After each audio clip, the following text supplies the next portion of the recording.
Okay, good day to all of you. Thank you for joining our webinar today. This is something interesting and different than what the normal webinars we do, because here is a collective that trying to empower the farmers and other countries, origin countries, to make chocolate and prosper more. Because if you look at it historically, the origin countries are not compensated well. So this is a new collective started by Nick Davis and his, the other group of people.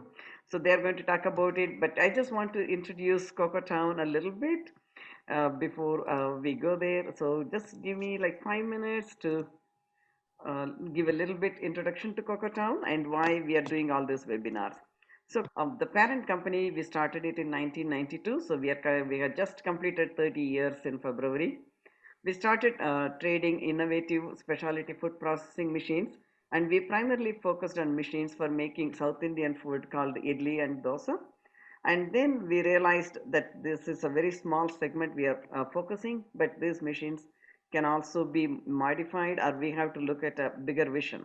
And then in 2007 and 2008, when the recession hit, we wanted to pivot, and we were looking where we can make an impact. And also our focus is always, environmental sustainability, customers business sustainability, and agricultural sustainability. So we found out our machines, some people were trying to take the idli grinder and modify it to a chocolate grinder. So they had to be just not a chocolate maker, but also they had to be engineers and MacGyvers, because they have to change a lot of things.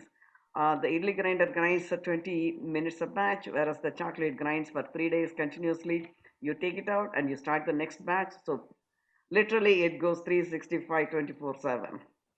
So that's when we came and said, we will give you the machines and you can focus on your art and skills. And also environmental sustainability. We use stainless steel in our machines, and our machines last longer. People who bought in 2006, 2005, they're still using it, or sometimes they're selling it and somebody else is using it. And customers business sustainability, that's also a big thing for us, because we believe we not just us succeeding, our customers also have to succeed. That's the good for everyone. And then, so we started with the equipment and resources. We started, that one good thing about Cocoa Town making machines smaller scale, that's accessible to everyone regardless of their origin country, was cocoa. Now people are getting healthy chocolate instead of junk chocolate. And then this is the our small timeline, and we have been a pioneer and we have been the leaders, and we have patents for our machines. And then in 2020, again when the pandemic hit, we had to think how we can help our customers. Like we said before, customers business sustainability is the primary focus. So we came up with the idea to have the empowering Chocopreneurs webinar series. So we bring people around the world on different topics and share their knowledge. And all our presenters have been very kind and generous in donating their time for this cause. So, and then right now we are doing education, equipment, and evaluation tools. And we are also working on creating a cocoa varsity where you can have all the resources pertaining to the chocolate. And we are also working on developing new lines of machines and accessories. So in the future, for 2 years we have been saying that we want to the normal future back. We want to have face-to-face interaction. It's nice to have the Zoom webinar. Like for example, today I think about 40 countries people have signed in from, and we can virtually reach more people, but still we miss the face-to-face connection. So we are hoping the world will open up soon. And I always finish with Loka Samasta Sukhino Bhavantu. May all beings everywhere in the universe be happy and free, and may the thoughts, words, and actions of my own life contribute in some way to that happiness and freedom for all. Thank you. Now I will hand over it to Teresa. Hi there. Hello, everyone. Welcome. We're so glad you're all here and excited to have this dialogue with our esteemed guests. Okay, so with that, I will turn it over to Nick in Jamaica. Hi, everybody. So, welcome to the Cross Atlantic Chocolate Collective. Most people who are listening, joining from wherever you are in the world, are aware that it's not easy to grow chocolate. It's not easy to make chocolate, and there's always challenges. Before we came live, Aaron over in Grenada reminded me that it's not all ha ha he he when it comes to chocolate. And in time-honored tradition, as a chocolate maker, we have to accept the challenges. I lost my notes literally as we were about to go on, typical of anyone. But when you make chocolate, you learn and you figure a way to be able to move past those challenges. You find a way to find a replacement nut, a replacement bolt, a replacement belt to be able to make sure that your chocolate gets to where it needs to be. So that's the way it's going to roll today. You're almost joining everybody the way we normally do our meetings, which is various people from various different countries, various different backgrounds who have a passion about chocolate. From farm to table, many of us have had previous different careers. I myself was a journalist. I'll tell you more about me a little bit later on. But welcome to just a small snapshot of the people who are part of the collective, all with different backgrounds. Let's start, if that's okay, with Emily. Emily, tell us who you are, where you are, and why on earth you decided to get into this crazy thing called chocolate. Thanks, Nick. Hi, everybody. Morning, afternoon, good evening. Emily Drani, I'm from Uganda. I'm not a farmer professionally, but our father bought a farm and we decided to start growing cocoa about 3-4 years ago. So it's been a very interesting journey because we initially started by thinking, oh, we're just going to sell cocoa. And then we had this very beautiful interaction with the collective. And when we got on board, it was so exciting that we could actually make chocolate. It never occurred to us that this is something that we could do because we've been eating chocolate for ages. And we thought this is, very foreign, very complicated. And just listening to the members on the collective who are experienced and the humility that they had to share with us every step of the way. You make mistakes, you say, oh, it's blooming, and you don't know what to do with this chocolate. And there's always someone who can give you some advice. So that was really exciting. We got a machine from Cocoa Town, and it was so easy to use because we thought this is going to be complicated, and it wasn't. The product was really nice. I mean, it's so smooth. I mean, it's almost real chocolate. Some of my friends think there's no other stage after the COVID. I say, no, there's tempering and there's other things to be done. I think for us, it was really exciting because we had a place to go to, one-stop expert location, which is the platform, but also a market for our product. And where it's going to be critiqued, it's not very easy. I mean, I could talk until tomorrow about the process and the challenges of cracking the nuts and all that, but it was really exciting. And now that we're on board, we've managed to experiment with different flavors. We've tried dried fruit, because we want to be different. It didn't work so well, so we're going back and forth. But generally, there's just so much sharing of information and experience that makes this such a wonderful journey. And I'd encourage anyone, you can start anytime if you have access to cocoa beans. And a melange, of course. I'm going to jump across to Solomon. Solomon, introduce yourself, sir. Hi, everyone. Good morning, good afternoon, good evening, good night, depending on where you are. My name is Solomon Sereko. I am a consultant by profession, market and social research, and then a farmer originally, cocoa farming, and now a craft chocolate maker. I always add that little bit at the end when I'm introducing myself these days. We've lost Solomon for a second. Hopefully we'll get him back in a moment. Let's go across to Wazy. Oh, we've got Solomon back. Solomon, very quickly, tell us your experience so far as being part of the collective. So being part of the collective, I met the members of the collective through social media, surprisingly. So that speaks to the power of social media during COVID. So one of those challenging periods. So it was really exciting to meet people like Wezi, who then introduced me to Gillian, and then the rest of the members that came on to the Cross Atlantic Chocolate Collective. And it's really been an amazing experience. the ability to connect with people all over the world from different backgrounds of African descent, exploring chocolate, learning different things, and making chocolate finally. Wonderful. Wazy, over to you in Malawi. How are you? Hi, everybody. I'm Wezi. I am a former, actually, wait. I have a lot of titles to my name. So I will start off by profession. I am a publicist and event manager. I run a fashion week, and also I am a cocoa farmer and newly found chocolate maker and budding chocolatier. I started making chocolate in July of 2021, so it's been a very exciting journey for me. Yeah, chocolate is good fun. I'm enjoying it. It allows me to bring my creative as well as the business aspect of things together. So it's been fun making chocolate. Over to you, Aaron. Over to you. Next stop along that sort of that triangle. Okay. Over to you.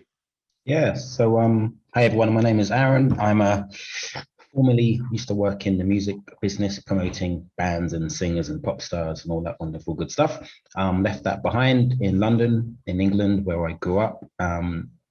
Family still there. I ended up leaving in 2016 to move to Grenada and to start this wonderful journey that chocolate has taken me on.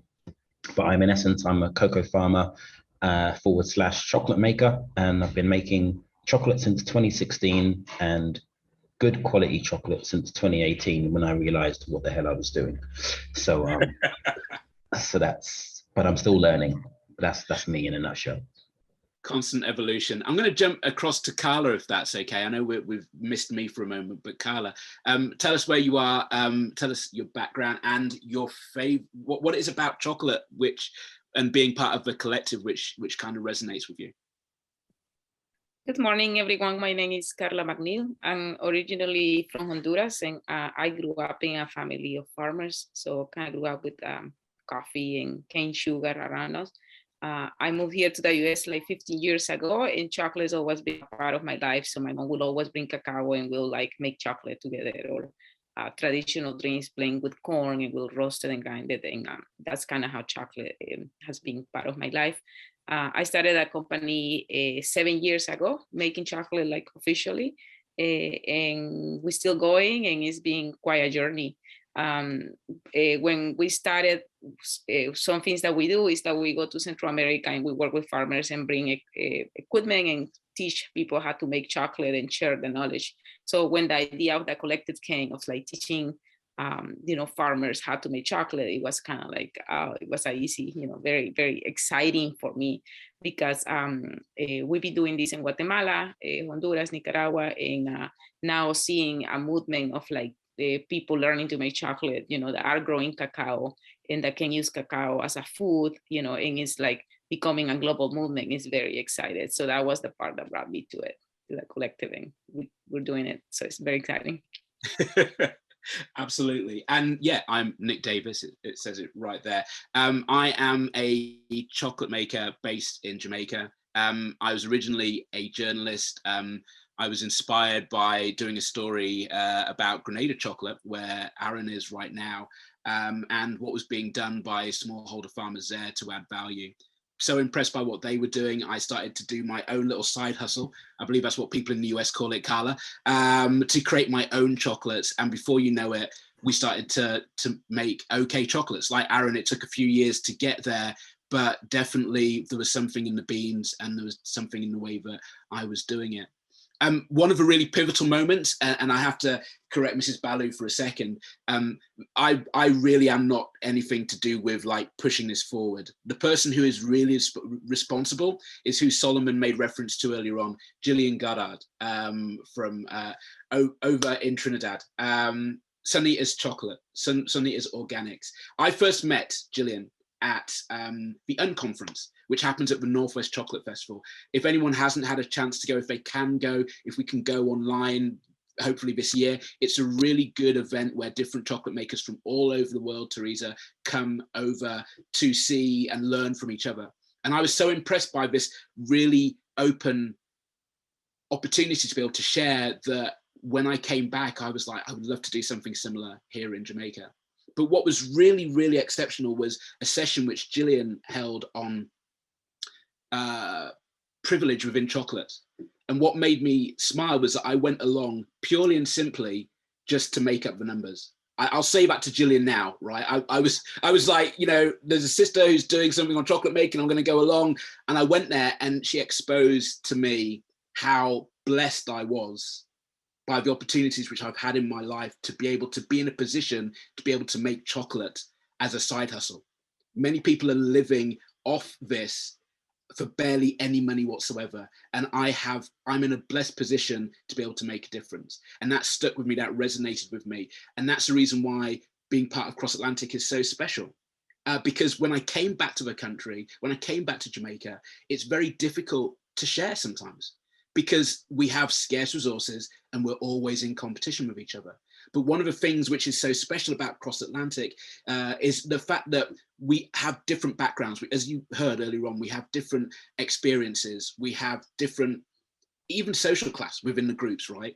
But it means that we add something to each other and we're growing constantly. Talking about growing, I want to go back to the very start. Wazy, hopefully you're still here. Wazy, we're going to go across to you. And if you're around, I wanted to find out about how you got involved. What was it, if you're still online, about this whole process? Hopefully Wazy will come back up in a moment, but I'm going to go across to Solomon because I think you were second in, I think you were brought on board by Wazy, even if you checked us out online. Tell us about those early connections and what sort of excited you about being part of this collective. All right, thank you, Nick. So I think in terms of people that joined, Emily joined actually, I think before I did. I think she had made touch and contact with Gillian in through previous connections regarding chocolate from people who are from Trinidad and Tobago or in Uganda. So Emily and I in Uganda, just in case you don't know, Uganda is the pearl of Africa. It's one of the most beautiful places in the world. It's a place where when you drop a bean or a seed, even on concrete or tarmac, in a couple of days, it's likely to germinate. That's the truth. So I met Wazy basically when I was, because I come from a background of farming, cocoa farming. My grandfather, Mr. Antonia Kayongo, was one of 3 piloting cocoa farmers in Uganda in 1959, before our independence. So cocoa was introduced as a potential cash crop. And so when it was introduced, they chose a couple of farmers to pilot it and test it. So he started it and introduced it in the area where I come from, central Uganda, and it really grew and expanded. Unfortunately, along the way, I think the rest of the family lost touch with it. And then, you know, one of these days I was just chilling and my uncle sits down and says to me, Solomon, you're here, you're walking around in your ties, because I'm a consultant in another world. So he said, you're very smart, by the way, but how much do you really make? And on the backbone of that conversation, he told me that the real economy is in the land, it's in the soil. You have all of this cocoa, acres and acres of cocoa, but you're running around chasing after pennies.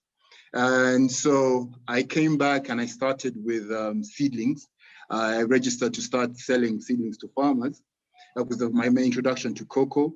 I opened up some land that had gone. Cocoa is a beautiful crop because it's one that keeps giving and never dies. So even when you let it go wild, it just looks after itself somehow, and the cocoa gets better and better and better.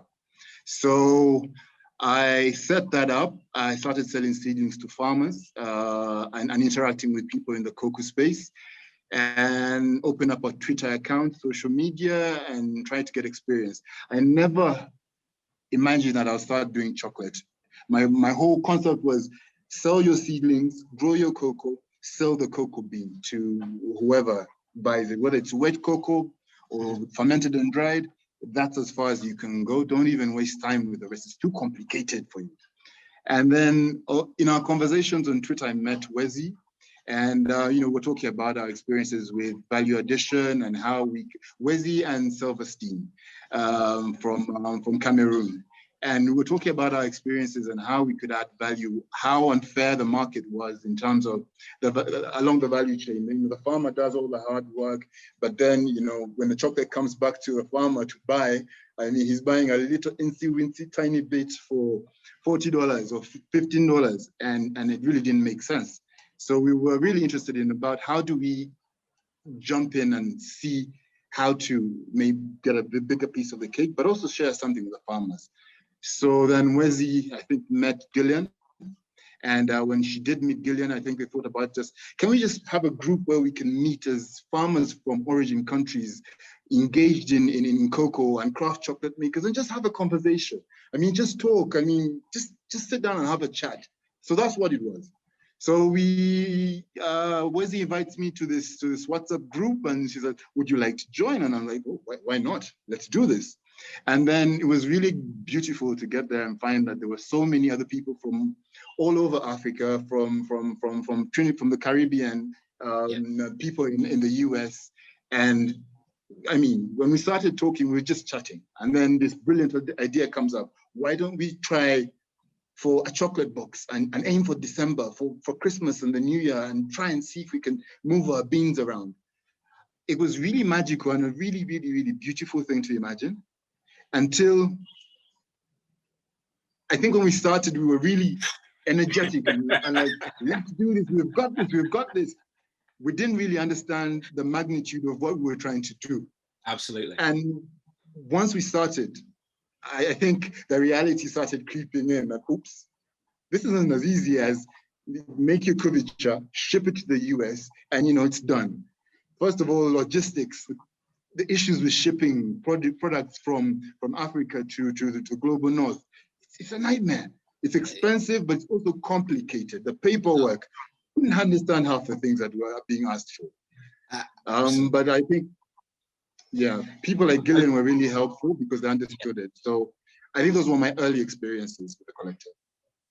I'm gonna say the same thing to probably to Wezi if you're there. That first time when a chocolate box was suggested, did anyone else, I'm just going to check with everybody else because I don't think we've ever had the straw poll, was anyone else kind of like going, we're going to do what exactly? We're going to get chocolate from 12 origin producer countries to market in a ridiculously short space of time and sort out professional molds and professional packaging. I was kind of not. And during a pandemic. Thank you. And like literally the global supply chain reducing down to a snail's pace. It was absolute craziness. But we managed to do it. Wezi, when it was suggested, what went through your mind initially? I was like, okay, cool. Are we actually going to do it? My concerns were, is it actually going to happen? So then we saw like people actually working in the background who you don't really see visible in the collective because there's like Dawn, and then things actually happened, which was quite surprising. And we've never met each other physically, and to actually put things together as a group, it was amazing. And even the very logistics, because Emily, when you first came into the group, we were talking about how to refine beans using a molino, right? Using a hand crank like grinder. Oh, you're on mute just for a moment, Emily, just on mute. Yes, a Victoria Mill. That's what we were talking Victoria about. Mill. Absolutely, absolutely. Things changed a lot, didn't they, over a relatively short space of time? Yes, very much. And actually, just going back to the other question about the feeling about this box, it was so exciting but so scary because you're thinking, okay, we have a Victoria Mill for 30 kgs, 18 kgs, and then you look at what needs to be done. The questions about quality, getting it there on time, and you know, Solomon's talked about so much. So it was ambitious, but at the same time, you know, so filled with adrenaline. You know, you just think, sleep, chocolate all the time. You're thinking, how do we get this done and get it done well? And it worked, which was very exciting. It worked. Talking about logistics, Solomon brought that up, and we have to shout out to the people who were working tirelessly from creating the website, creating the map across the globe of how we're all interconnected, literally getting the boxes shipped out. Dawn Cumberbatch in Trinidad, Janaea in the US, up in the DC, Maryland area. Thank you so much to those guys, because it would never have happened. When people make chocolate, I think it's very easy to forget how much other stuff goes on behind the scenes. And that's complicated by the fact when people are outside of the country. I remember someone joking, Carla, they said, when you set up a chocolate factory, you really are going into the stationery business, because you get more boxes than what you ever thought possible. You spend more time in DHL and logistics business than what you thought. It's crazy, but that's the only way that you get more. That's the only way that it can actually happen out. It's the only way it can happen. There's a question. Yes, sorry. I was just going to jump in, and I see you probably saw the question and asked the question. I'm so glad they asked, because I have it on my mind. I read about the design of the logo, but someone has asked about that, the packaging. How was that conceived? And can you tell us about the packaging and the logo and the meaning behind it? So we have a member called James Canty, who's in the US, who's one of the early members, and he is a design guru, to say the least. I mean, I had connected with him earlier on, Willie's Cacao, if anyone's looking for him on Instagram, because of the fact that he was also a Black maker, but the design which he had on his packaging was so standout, it was so exceptional. I was so glad when Gillian had reached out to him and basically connected the dots and brought him on board. The actual design itself was an interesting challenge from production point of view. Anyone who's ever tried to get molds made will appreciate how difficult it can be to get them done right, and also at a very effective price point. Aaron's shaking his head there, agreeing wholeheartedly. The actual design is of one of the Benin bronzes, and it's one of the most significant Benin bronzes which exists in captivity, if you understand what I mean. And so we thought it would be a good way of showing that connection with royalty. You know, cacao, food of the gods, food of royalty, food of the aristocracy, of the nobles, historically in some cultures. We wanted to make that connection. James Canty, indeed, from the Chocolate Box, absolutely spot on mark. He's a person who did the design work for us. We got Tomric to do the initial molds. Initially, there were issues. This is one of the things, Aaron, going back to the nightmares behind the scenes. When we initially did the first drafts or the first design work, there was a little bit lost in translation, if I'm being truthful. So when they came out, you couldn't really see the definition of the actual crown. And it kind of resembled, Emily, like a really bad afro. So combining the Benin bronzes with a bad sort of 1970s afro, like literally, like we were trying to be cool, but I could tell Gillian was spitting. Like, she's just like, what the, it's just like, no, I don't think you realize that if it goes out looking like this, right, you know, this is going to be a major problem. Eventually we got it right. Honestly, when it arrives, Mark, you will really enjoy it because the bars are amazing. I'm going to go across to Carla in a short moment to tell you more about that, okay? But the collaboration was many, many people behind the background. James, Dawn Cumberbatch, Shari Cumberbatch, so many people. But yeah, a bad afro thing, Mark, honestly, I'm not joking. It was exactly like a bad afro. But let's just quickly talk about logistics for a moment. This was for later, but someone did bring up the problems of logistics, the feasibility of logistics. Carla, the chocolates didn't all arrive directly with you. Tell them, explain the passage, and I'll speak to everybody individually in a moment about how we got there, but they got to you from various different ways. So tell us about when that first package arrived. Yeah, so when Gillian mentioned it, I'm like, okay, this is interesting. But you know, you're taught, like, when you see somebody with a great idea, you never go like, well, that's not gonna work. You know, so you're like, yeah, we can do this. But I'm thinking, oh boy, you know, just the tempering. You know, we started getting packages. Genia, I mean, did amazing. Like, initially, there were like 3 other makers that were going to temper. So we thought, oh, I'm gonna receive 4 packages and then we're gonna pass the most. And then people are gonna temper and everybody's gonna do a little bit. But you know, with the variant, things got lost. You know, one will come. Every packaging was like, the first one we got was Ghana, right? And it was just like, oh my God, it's here, you know, and the chocolate came perfectly, and I tasted it, and it's like the smoothest chocolate, and I'm like, even my own biases were like, wait, what? This is coming from, you know, from origin. It was like very exciting. Then I got your chocolate egg. It was super, you know, very well packed. Everything was just so well done that I just kept going like, wait, what? And I'm like, what the heck? What do you imagine it? You know, like, this is how we do things. We do it right, you know, but yeah, even myself was like surprising, you know, and I was like, you know, getting all the boxes, sending pictures. We all were very excited about it. Every box felt like a little birth, you know, oh, another child, another baby. And then I remember like telling my neighbor about it. Oh, we're getting all these boxes, you know, from Africa and the Caribbean. And she's like, and what about Omicron? And I'm like,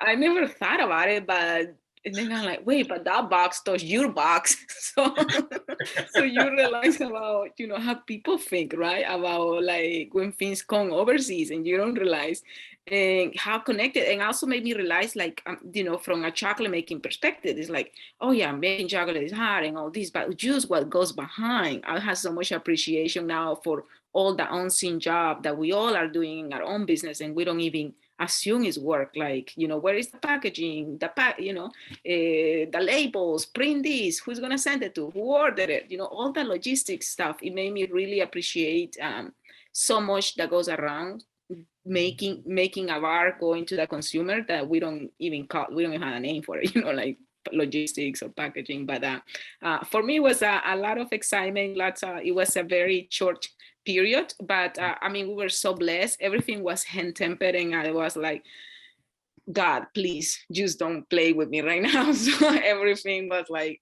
first temper, boom, perfect bars. So I only had to repeat one chocolate, and I had help. So I had a good friend, Lorena. She's actually there. So I'm like, you gotta come back here. You like African music? You gotta come back here and pay all the music that you had here and help me work. So she came 2 days. She came 2 days and worked with me, and we got it done. So it was really exciting. I was going to say, that is amazing. Again, so many people have contributed, and that is kind of going back to the prayer, which Mrs. Balu said at the beginning, right? It's about how we connect with each other. And I think it's really easy to forget that we're all interconnected. But if we kind of do things on our own, we kind of just like spinning wheels. But when we do it together, that's where the real power is. Carla, were there any of the chocolates which were more challenging than the others, or did they all temper out really, really easily? Yeah, I never tempered chocolate with coconut milk, you know. Yeah. So it was that one was rough, but it wasn't that. It's just that I didn't knew that when you had a chocolate with coconut milk, I never done it because we only do single origin bars. Mm-hmm. So working with different, there were a lot of chocolate had cocoa butter, orange didn't, you know. And the one that has coconut milk, I never had even figured out how to work with a coconut milk. So I was like, is this temper? But it's just the way it is because it's smoother, you know, it's more like a ganache. So that was I was like, you know, in the middle of that stress, like I did it like 3 times, and then I'm like, wait, this is how it's supposed to be, you know. But I was surprised. And the one with coconut milk, how was it in terms of how stable was it? Was it as stable as the others? Yeah, no, the problem was not the chocolate. The problem was that I never seen it. You know, I never worked with coconut milk. Never worked with that. You see, going across to Wazy in a moment. Wazy, good segue. Wazy, chocolate making. So tell me about how you thought about doing this particular bar for the actual box, and just tell us a little bit, without giving away your secret sauce, what your bar was, how you did it, the sort of formulation. No, not the formulation, but just tell us a little bit more about what went into the box from your point of view. Okay, so generally I started growing I'm the only large-scale cocoa grower in Malawi. Wow. There's a few other little farmers in Karonga by the border going towards Tanzania. So all their cocoa actually goes to Tanzania and is classified as Tanzanian cocoa, but it's actually grown here. So on a large scale, I am the only cocoa farmer. We've got 1 hectare so far, and we are expanding by 2 hectares this year. So when we're looking at the box, I was like, okay, so I'm kind of generally a new chocolate maker. There's things that we don't have, like cocoa butter. So it was a bit of a struggle. I mean, we've got a huge sugar estate. We supply sugar for Tanzania and all the other countries around the region from Malawi. So finding sugar was very easy. So I was like, okay, the 2 easiest ingredients, let me just grab the cocoa beans and the sugar and do a 70% dark, which is what I did. And yeah, pretty much that's what ended up being in the box. That was me just being a new chocolate maker. I mean, if I had the opportunity to do it now, I would probably add lots of different things into the chocolate. So what's going to go into the next sample event from you, Wezi? What can we look forward to? If like what's really popular here is our Gambuzi and rock salt bar, which is like a chili chocolate. So that's very popular. So probably a chili chocolate will be next. Sorry, is anyone else salivating just hearing that combination? I can feel it right here, people, right here. Like my inner Pavlovian dog is going crazy. Thank you, Wezi. That's actually what I'm eating. Don't do that to us. Like, no, Wezi, step away from the chocolate bar. Step away from the chocolate bar. I'm going to jump up, if that's okay, and go to Emily. I remember the first time I made chocolate. I remember the first time I got beans, and I remember I literally got a pestle and mortar, and I'm like banging the pestle and mortar, and like eventually it's becoming more and more liquid. Carly, you know that sensation, and you got this nice rough style chocolate. What was it like when you did your first chocolate, number one? How did that feel when you did that first transformation, even with the Victoria mill? And then tell us what it was like when you started to work on the box. The very first one was actually with Solomon, which was quite interesting. It was an experiment, and we were like little children around the table. So we had the Victoria mill, we ground, and it was coming out looking all shiny, and we said, yes, we've got it, but it was coarse. And that is where the melange comes in, because it was coarse, and we're thinking, when is it going to start looking like chocolate? So we had the combination of cocoa beans, which from our farm, fermented and dried from our farm, and all organic.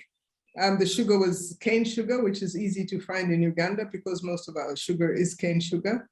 But the cocoa butter itself, moving away from the very first experience, the next one we used cocoa butter from a chocolate producing company. They sell the cocoa butter. So we were able to buy a few kilos, and that made it a bit easier. And fortunately, before we really had too much trouble with the Victoria mill, it's a lot of work, you know, just doing a kilo just gets your muscles all moving. So we were so lucky when we got the Victoria mill, it just transformed everything. So we took it through the mill, then through the melange, and then we got what you can see on Balu's screen is almost what we had, really smooth, shiny, and you know, fine paste. And then we were told, no, that's not chocolate, that is kovicha. So we said, oh, really? There's another process. Anyway, so eventually we made only kovicha without flavor, because we felt it tasted pretty good as it was. And one of the things Gillian had told us is that we should not use water-based flavor. So we failed to find oil-based flavors, and we also failed to find really good quality powder flavors. So we decided, instead of risking, let's just have a plain dark chocolate. So we did a 70%, no flavor at all. And up to today, everybody thinks it really tastes good. So that's what we sent, and yeah. But next time, it'll be more adventurous. And what is the reaction of people to you, Emily, now that you say that you're a chocolate maker? Because as you said, this is not a common thing. You know, like everybody who may be in the north is like, well, there's like 10 a penny craft chocolate makers here. But that's not the case in many of our countries in the south, right, Emily? Absolutely. Actually, what happens here is people grow cocoa for sale, for the exporting the bean. Nothing to do with chocolate. So when I tell my friends that, I've retired, I've been working for NGOs for the last like 25 years. So I retired last year, and this was like my retirement gift, to make chocolate. So a lot of people are very excited, and they think it's really innovative and courageous. They think, you're going to this market, which is about Belgian and Swiss chocolate and Cadbury. Are you sure you're doing the right thing? But then when they taste the chocolate, they say it actually tastes better. It tastes more natural, and it has less preservatives. I mean, it doesn't have preservatives. It tastes really nice. So that gave us a bit of confidence, because we're not putting in anything, actually. We're just putting in cocoa butter, the cocoa itself, and sugar. And so I had some friends over. I climbed Mount Elgon, and they're Belgian. So I said, let me sample this out with them, because they're supposed to be the experts. And they really loved my chocolate. The coffee cha, not chocolates. And so when they were leaving, I gave them a surprise, and they were just over the moon about the chocolate that I gave them. So I think it's good. And thanks to you guys, otherwise we'd not be anywhere near here. We'll talk about that in just a short moment, but we have the beans, Emily. That is what I always say, right? They have, sorry, all respect, Swiss and Belgians, all you have is a little bit more technical expertise for now. Yeah. Okay, we're coming for you. I'm going to jump across. Aaron, how important is it for that value addition, which Emily was speaking about, even in a place like Grenada? Yeah, I think it's vital. And just before I kind of just go on, I think some people may have joined a little bit later and might not quite have grasped the scale of what we've done. But in essence, everyone on the screen hasn't, other than myself meeting Nick, I don't think any of us have actually connected physically and met each other. Everyone that's part of the collective, from whether they're from Africa or they're from the Caribbean, haven't actually physically met each other, but we've all made chocolate independently or grown cocoa and then made chocolate and then sent it to one location, which is then, in this case, it's been Carla and Janaea, who's been helping with the tempering. And then it's been packaged, made into a box, and then people have purchased that from the comfort of their homes and had the boxes. So just in case anyone who's joined late, I just wanted to kind of reiterate that's the crazy, wonderful journey we've been on, to turn chocolate from all our different countries into a box that people can appreciate and get to enjoy. But in terms of the value added, I think one of the things that we've become very clear to us, that cocoa is one product in itself, which then allows us to make chocolate. But one of the things, particularly in my country, Grenada, that everyone's realized about is we need to do more than that.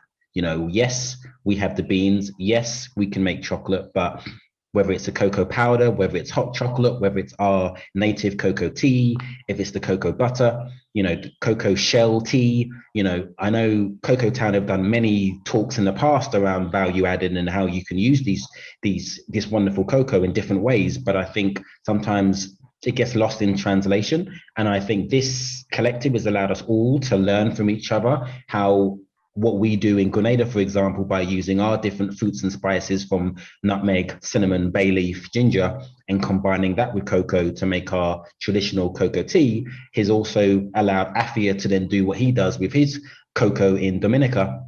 And everyone slowly started to learn what we all do in other countries, which allows us to have new products that can be made available in our countries to sell locally or sell to tourists and sell internationally. So, the great thing about the collectives that we can learn from each other, share what we're doing, because obviously we don't compete. I don't compete with Nick in Jamaica. So when Nick has a wonderful recipe around chocolate or wonderful recipe around hot chocolate, for example, he can share that with me, and now I can then create something wonderful in Grenada that no one's producing. So that's the wonderful part of the collective and the wonderful part of the value added element that's allowed us to share product development really and truly, because when I make mistakes, I can tell everyone, look, don't add that because it doesn't work, for example. So that saves a few more gray hairs for some of the collective. So that's the wonderful part of having a you know, your own international R&D team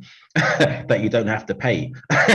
So I think amazing flavors. That's, you know, we'll talk to Carla about that later on, because she's had the benefit of tasting everything. But you know, there are things, there are flavors which people are talking about. Solomon's talking about additions which I don't even think are legal in regards to aphrodisiacs. So there's so many amazing things which I'm looking forward to trying. But Teresa, over to you, because I think we've got a few questions, right? Yes, yes. I'm very excited. The chat is very active. So thank you for giving us a moment to get to some of the questions. It's been asked, what kind of sugar do you use? Straight cane sugar, unprocessed sugar, or some other sugar variant? And I think that question will probably be different depending on who in the panel we ask. If someone would like to come in and say. Sure. So for myself in Grenada, and I think it may be similar for some of my colleagues in Trinidad and Dominica, we tend to get cocoa from Guyana, which is straight cane sugar. Unfortunately, we don't actually put, as much as we have sugar cane in Grenada, which typically would always have been used for rum. We don't actually grow enough to then use for anything else. So we have to sadly import the vast majority of the cane that we have in Grenada from overseas. That's for me. Wazy, what was the situation for you? I mean, we're a big sugar grower here, so I used cane sugar in my chocolate. Is there any processing, any additional refinement done over in Malawi, or is it all just pure cane sugar? Can you get white sugars, etc., or not? There's white sugar, there's the brown sugar, there's demerara. There's a nice variety of different sugars that we can get here. I mean, in Jamaica, we have a lot of sugar. The industry didn't die, or it's not dead yet. Let's wait and see what the next 20 years have to say. But one of the biggest issues is there's no refinement done here. So we have a wide variety of different brown sugars. All of them add different flavor. A lot of them are very much rum influenced. They would be used within rum production. So that gives a really interesting molassesy flavor. I'm not even sure if molassesy is a word, but yeah, a molasses flavor to the chocolate. That's what it's like over here in Jamaica. Carla, when you're buying chocolate, I know you're in the US, but I mean, you must have like a huge amount of different sugars which are available to you. Yeah, actually, that's a very good point, because we don't. And I think chocolate made at origin is such a beautiful thing, because it preserves these heirloom cane varietals. Like my family has grown heirloom canes, like they use Barbados, you know, and you ask people and like, what can sugar? Oh, mine is Barbados, you know, and they know the variety they'll have. But what happened? When you're consuming sugar for your home, right? You just go to the grocery store, buy a bag, and you're bringing the sugar that is coming actually from the US, you know, to your country that is already has these local industries of like, you know, artisanal sugar. Like, so I think chocolate making at origin also protects a lot of heirloom varieties of cane sugar, because the sugar that you're saying is an heirloom varietal. And when you taste Nick chocolate, there is something that is like, oh, this is like, is it rum infused? There is just something very beautiful, and the difference is the sugar. So in the beginning, it might look like, oh, we're just using brown sugar, we have these varietals, but I think a lot of time we don't realize like what are actually, you know, treasure we had each one in each country, because each one is a different varietal, and local people still use it, especially with chocolate, you know. And now here in the US, I can just get Brazilian sugar, you know, Brazilian organic sugar, because there is no organic grown sugar. So the people that are growing organically are very limited, right? So it's mostly on Brazil, Paraguay sometimes, and it's, you know, it says organic, says no GMO and all that, but we know that these are like, you know, very monocrops cultures. So I think sugar at origin is a way of preserving those heirloom varietals, you know, that who knows, 100 years from now, we're gonna really need. Definitely. And you know, we often talk, especially as chocolate makers, about different, you know, how many different varietals, how many separate, 1,000 other hybrids which have existed outside of that. And we don't talk about sugar in the same way. And all of them have their own unique characteristics. All of them have their own elements which will change the flavor of our chocolate. And, that's literally our second biggest ingredient. So, I actually have a question, Nick, in that regard. Wazy talked about all the different varieties of sugar. And my question is, if she's used all those different varieties, is there a difference in your process? How does how do those different varieties affect the process?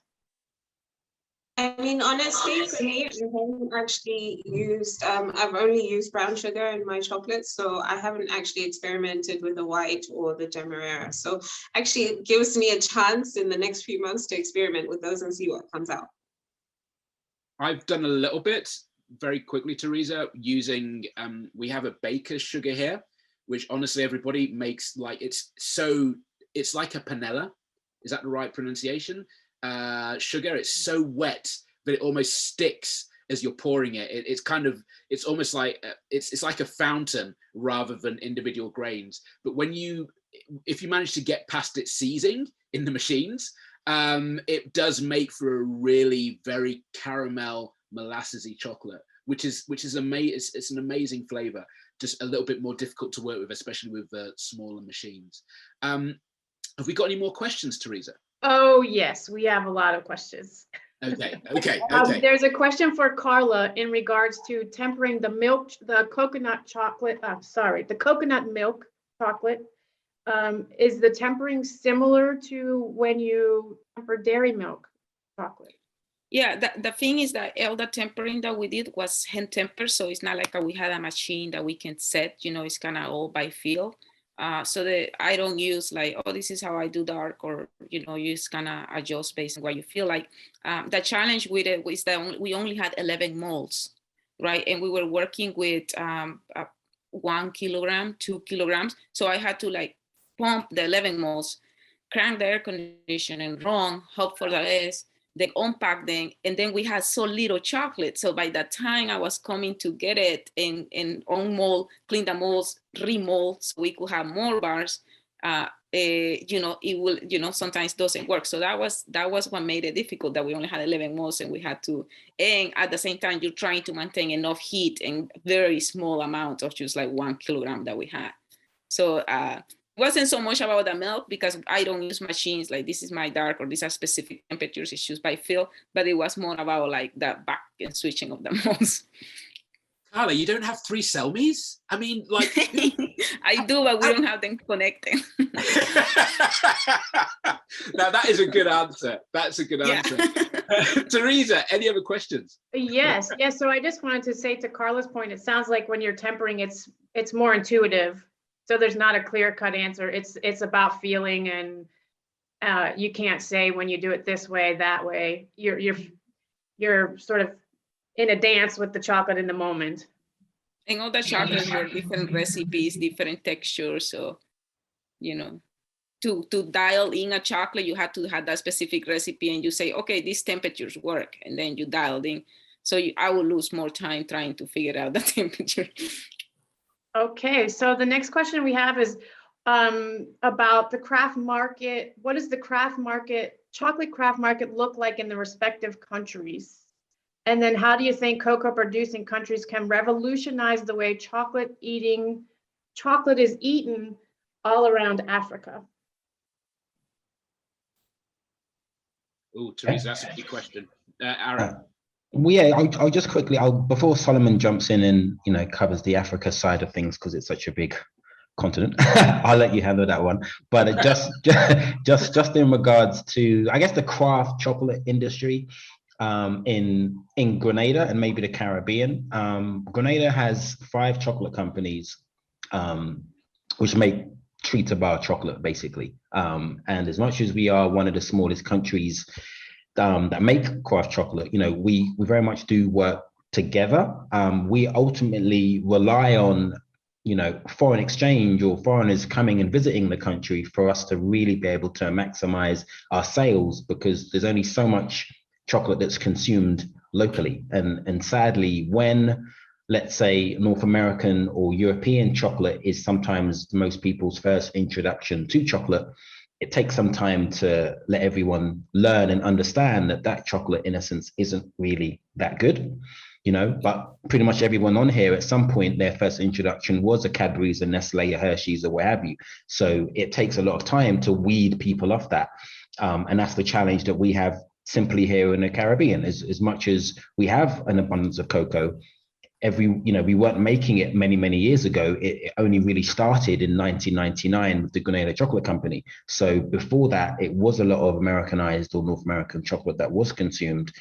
And obviously, those parents and those adults pass that information or that knowledge down to their kids, and they then think that, you know, Hershey's and Cadbury's is the best thing.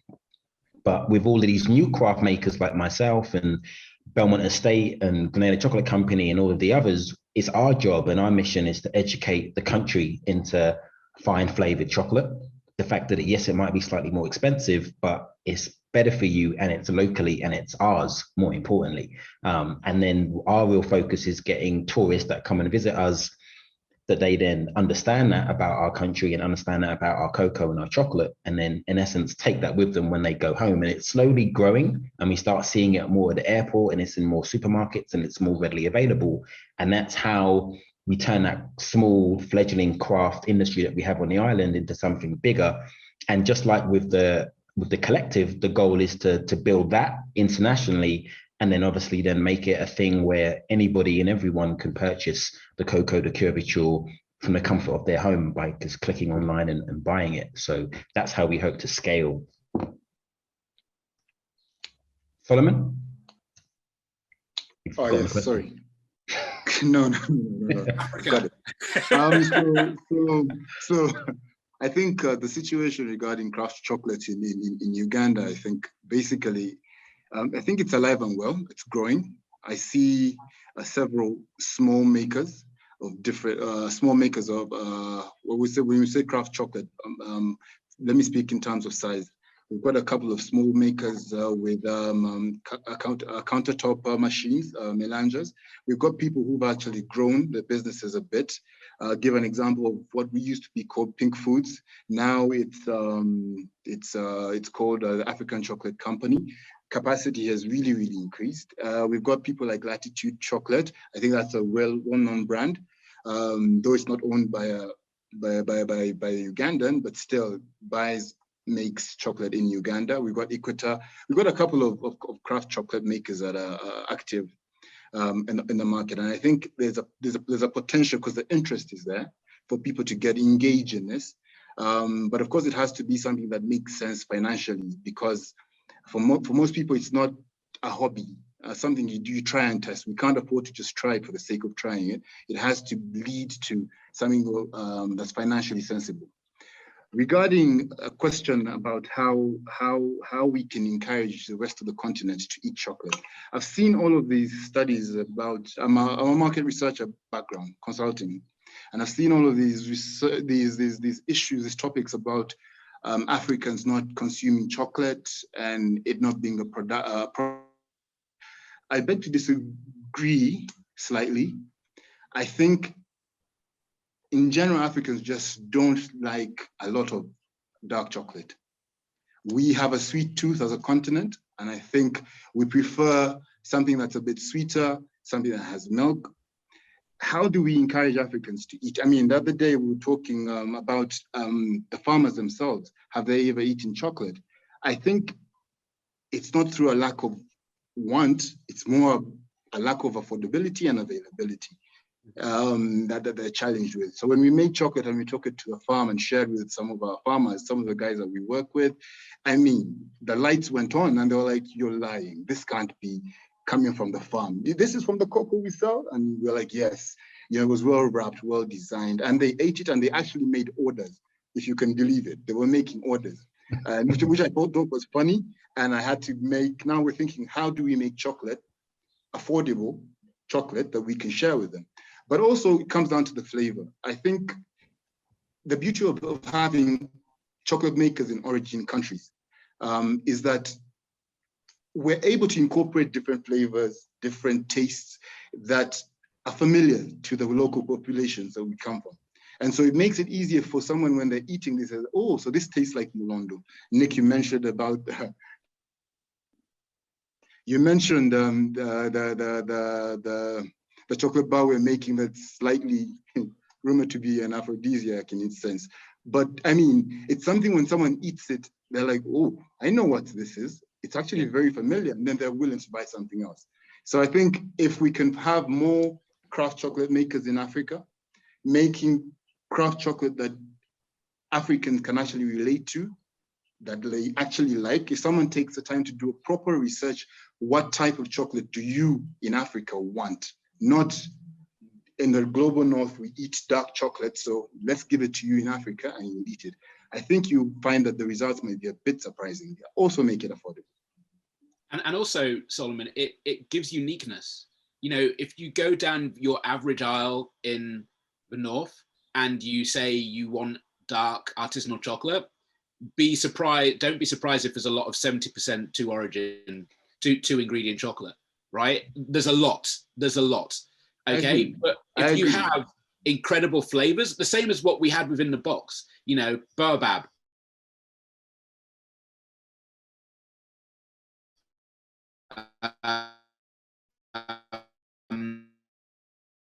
allegedly. So, you know, it brings in new flavors, new opportunities for us as chocolate makers in these producing countries. Teresa, any more questions? Sorry. Yes, very interesting question for Carla again. Someone wants to know, did you sample the chocolate before you tempered it so that you would have a reference point of the final product, for the final product?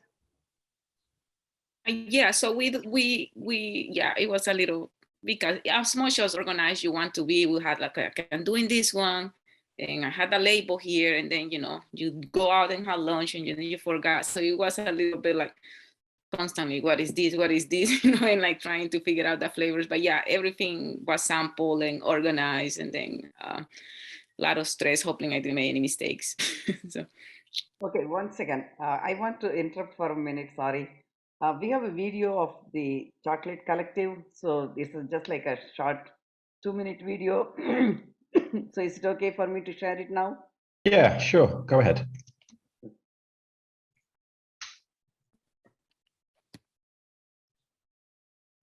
So, hi, it is the finished box. You open it here. There's a sticker there. Oh. Temperature. Then we put them on packs of 3s, because otherwise they will be wobbly.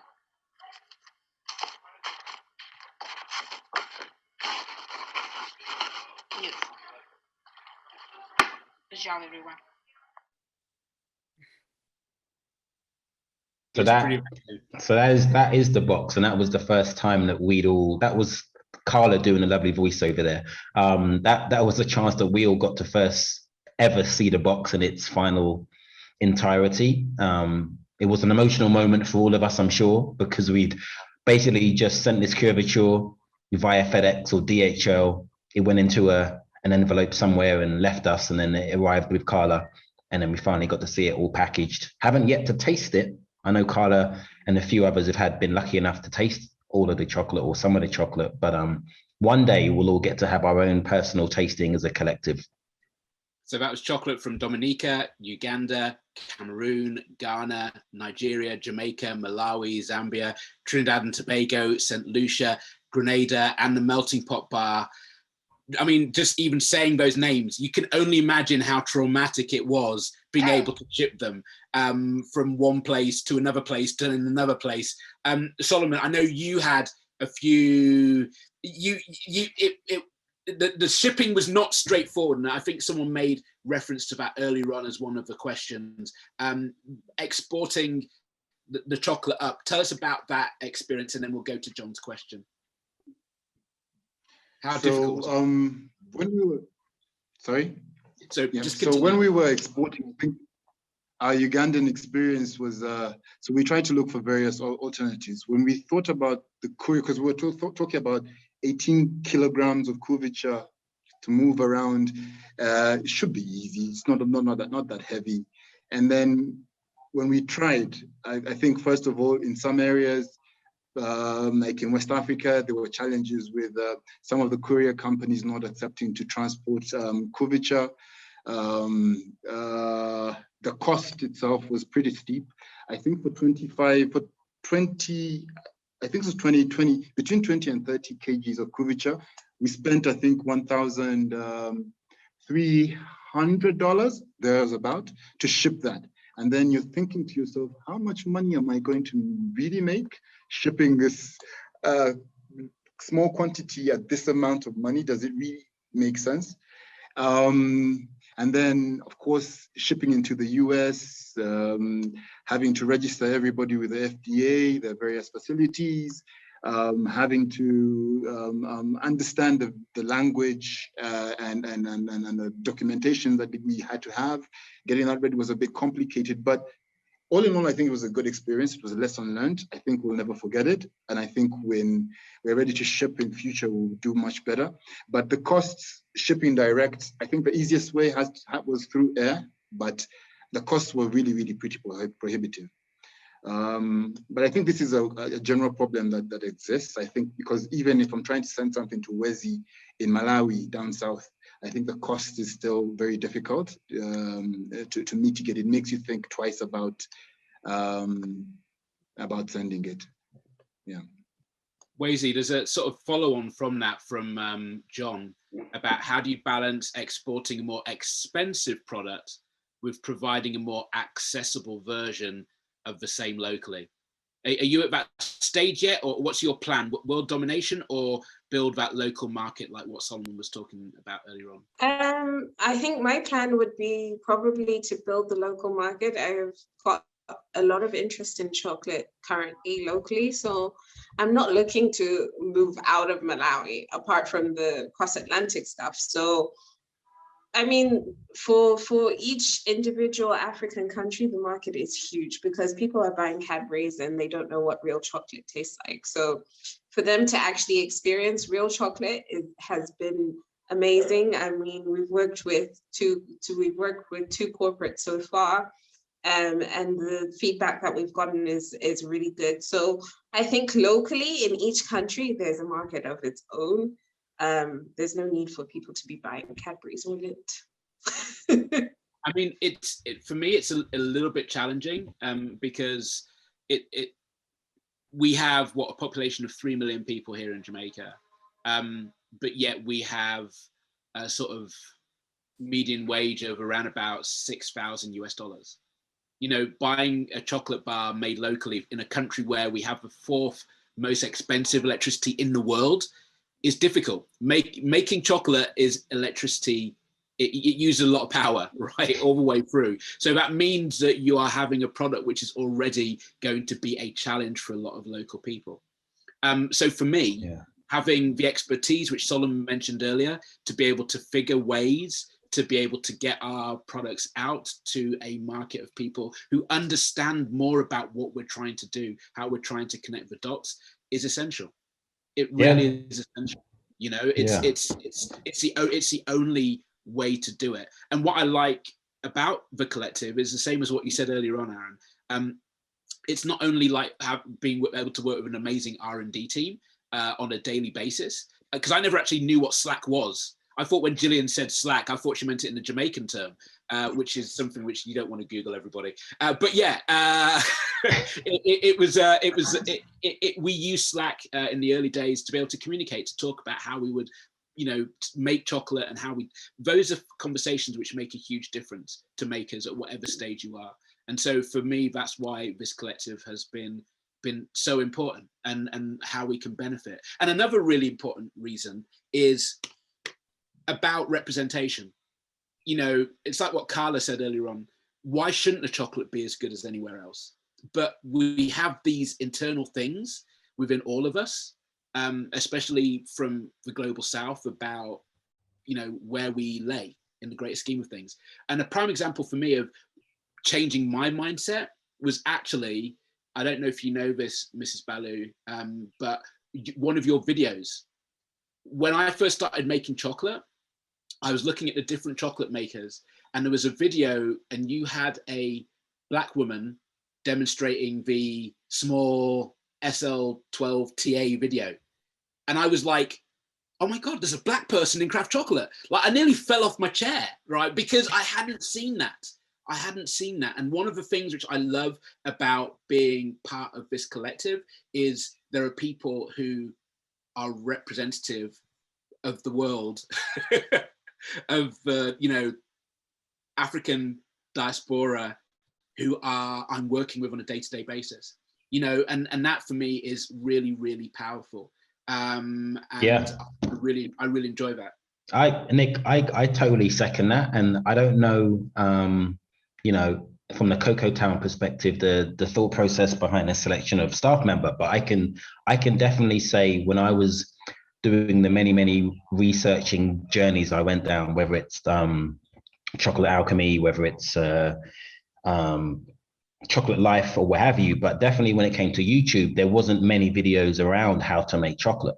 And that Cocoa Town video of that woman who was showing you how to make chocolate was, for me, you know, it kind of reminded me of my grandma, let's say, first and foremost, who was making chocolate and how she does baking when I was young. And to see someone that I could relate to who was working in this small world of craft chocolate that I was just researching and trying to get my head around was a great reference point. And it's fun.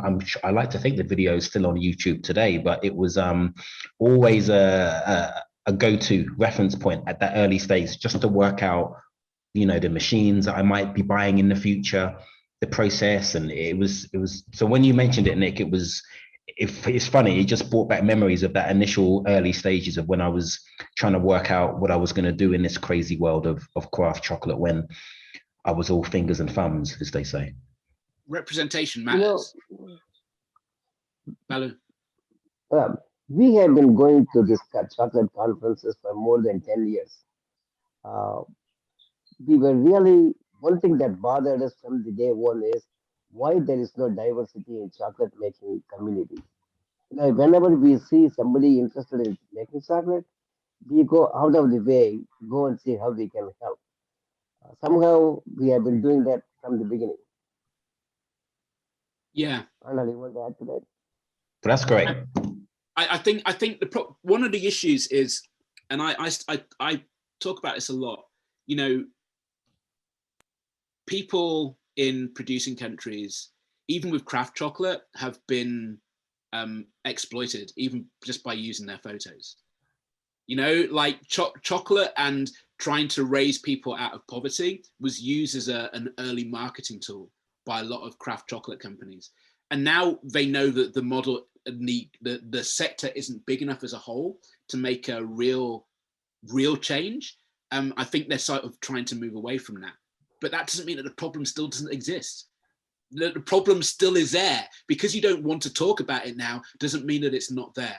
And if you put out there that you want to make a difference, try and be that difference.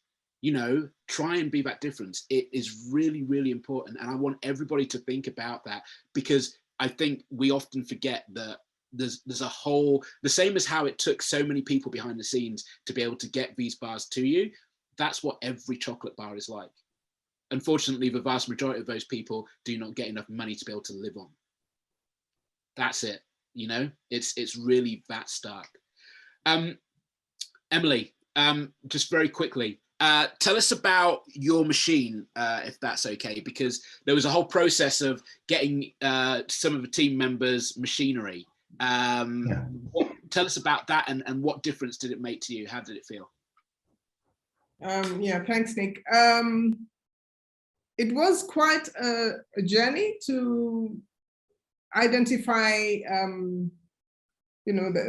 track it, because we got it from Nick and we were not sure what we were getting, but we knew definitely it's going to make life a lot easier for us. And it took a while. I think it took about two weeks and a bit, but eventually when it got here, fortunately on the team, we had many people who were able to give us advice on how to set it up. And actually it ended up being quite easy. And as I'd said earlier, we started with the Victoria Mill. So the Victoria Mill was fine, but it's a lot of work and it also comes out quite coarse. So when we got the melange, the beauty of it was we'd start with the Victoria Mill and then take the couverture and put it into the melange. So it had less hours and it was much smoother and much easier. In terms of power, I think what you were saying, Nick, is a bit different here because I found it was actually quite cost effective. I thought, running it for 18 hours is going to take, a lot of power, but it actually didn't. I don't know Solomon's experience, but for me, I found it was very easy to use and I didn't spend too much on electricity. And at the end of the day, apart from the noise in the background, it really worked well. And you have this is why we need to do more processing in Africa. I've said it all of this time. Okay, it saves power. Okay, no, seriously. The only thing I think is the quantity, because then you have to run it for 18 hours, and then you have one, so you have to wait, give it a rest before you put in another batch, and then of course it takes some time to solidify. So the whole process takes time. And if somebody says, okay, I want, 6 or 10 kilos, then you think of how much time am I going to have to work with this machine to be able to deliver? So I think the challenge is getting a machine which has maybe more volume and also getting a machine that can do the cracking of the nuts, removing the covers, because that is really taxing, very taxing, and it takes a lot of time. But otherwise, it works well. And I'm the envy of many people because they say, how the hell did you get this machine? Is it in Uganda? And it's just because of the collective and Cocoa Town, of course.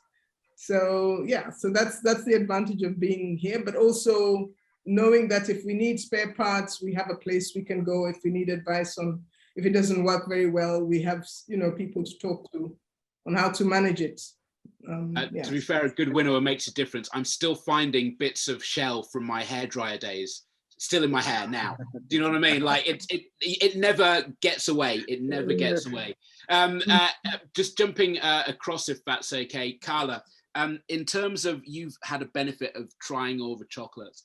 I know this is kind of throwing you under the bus ever so slightly, but which chocolate really surprised you more than any of the others? Personally. Yeah, wicked, Nick. I'm terrible. I think the Ghana, because it is the flavor that we all know chocolate to be here. I don't want to say industrial chocolate, but it's that flavor that is mostly, it's one of the biggest producers in the world. So when you taste Ghana, you feel like you're tasting something you already know. Plus the level in which it was crafted, it has like cocoa butter and it's just the smoothness of it and the smell, and it was just so familiar.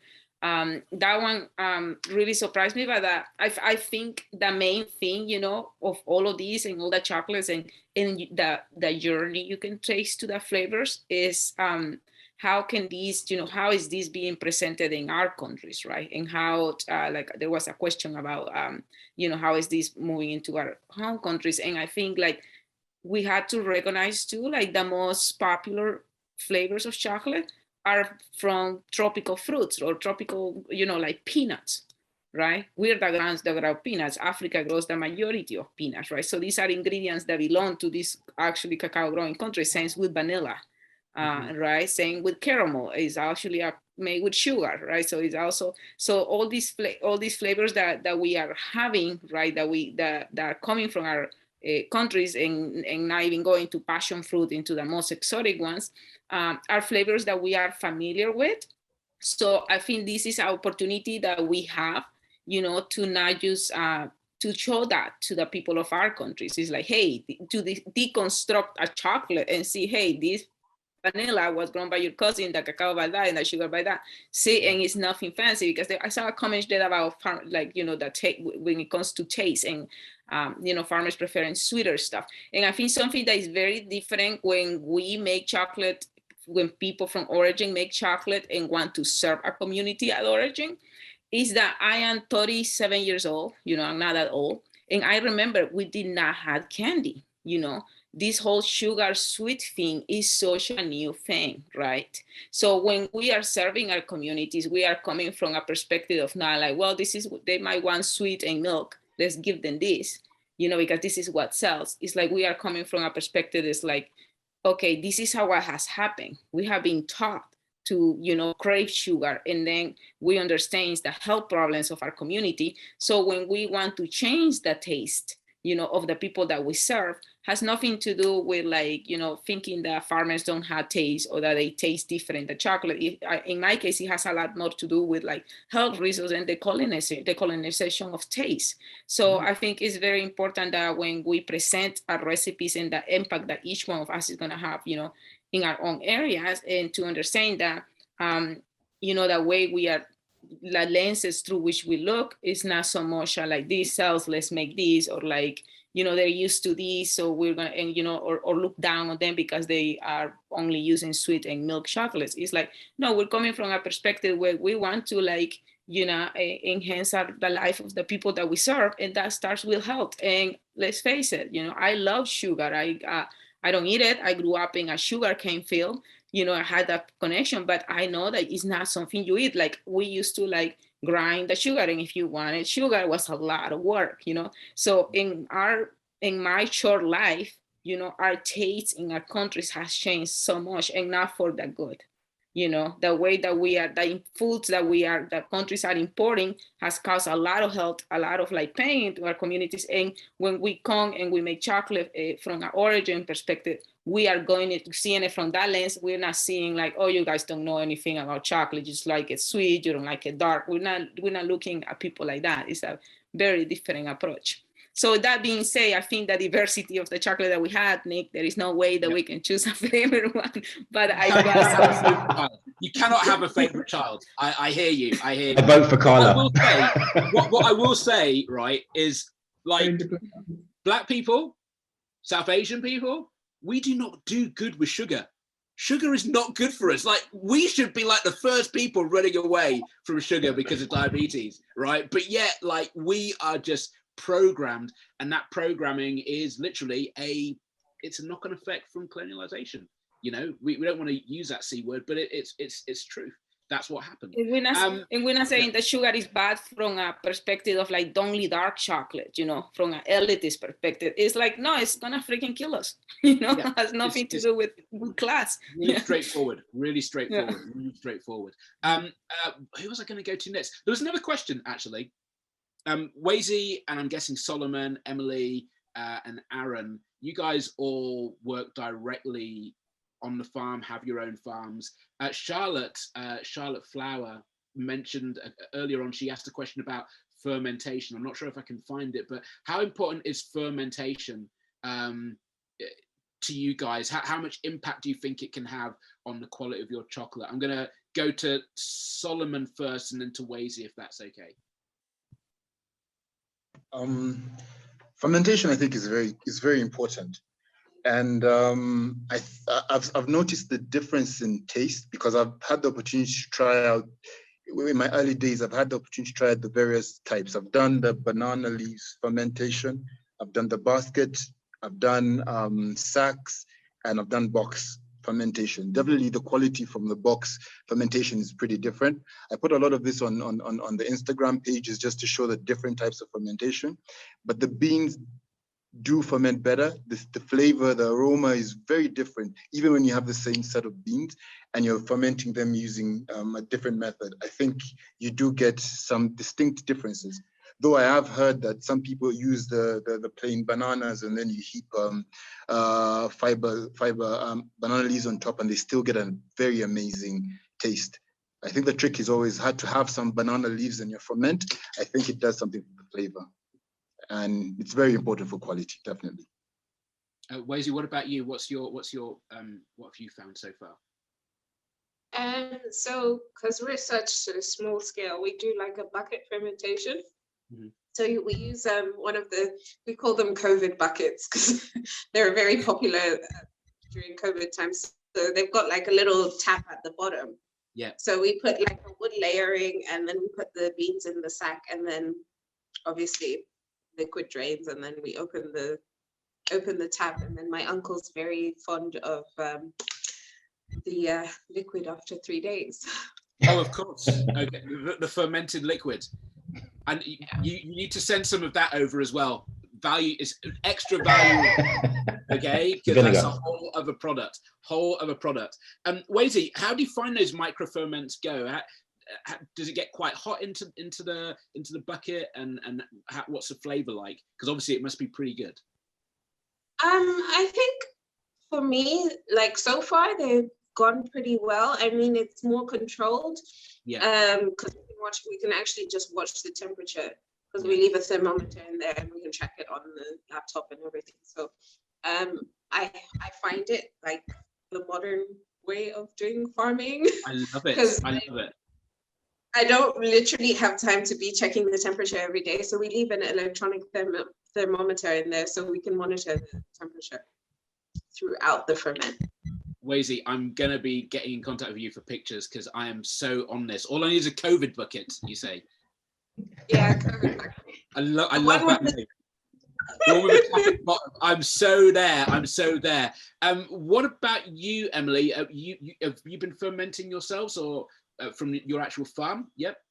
Yes, actually we're a bit fortunate. We got technical advice from ICAM. ICAM is an Italian cocoa importing company. And we've had a bit of training on the farm. So we go through the entire process of fermentation. We started with the jute bags, draining, and then, you put it aside. And when the temperature is up, you turn it every 2 days or so for 8 days. But recently we've constructed our own box, fermentation boxes. We have a unit of 4 boxes as a set. So the fermented cocoa goes from one box to the next until you get it really nice and dry. And I think the boxes are probably better because it's more uniform in terms of the fermentation, but it's also in terms of when you bring it out to have it dried, the color and the level of fermentation is better controlled than when it's in a bag. Or at least and are those cascaded? Are those one next to another, or they cascade? They're cascaded. So okay. You just pull the bar and then it falls into the next box. And I think it's also in terms of sanitation, it's much better because you don't need to handle the beans too much. Okay. And as long as it's consistent, we've also constructed a dryer. So in terms of fermentation, that's what we do. And we've tried to maintain the same process, same number of hours, same temperature. And we can more or less anticipate that it will be the same product at the end. Yeah.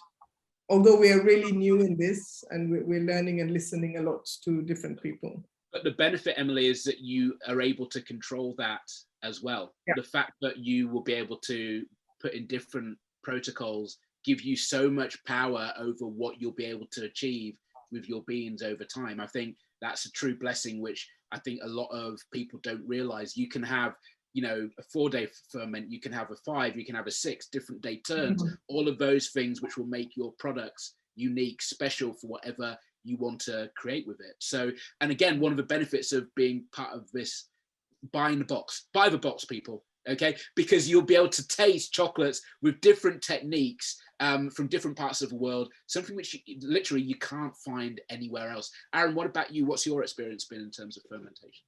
Yeah, so I in essence, again, I'm, do a lot of stuff on my own. So I had literally approached a young carpenter in Grenada to make me my own fermentation boxes. So I basically built 4 1-meter by 1-meter squared boxes. They're not tiered, but they're just right next to each other and had the dividers inside. And I literally have done the 7-day ferments that I do that way. When I've had quite a few beans, I've got the boxes there just in case. But in essence, yeah, we turn every 2nd day and we do a 7-day fermentation. I haven't experimented with, we have a lot of mango waste on the island. I haven't had a chance to experiment with mango waste or with banana.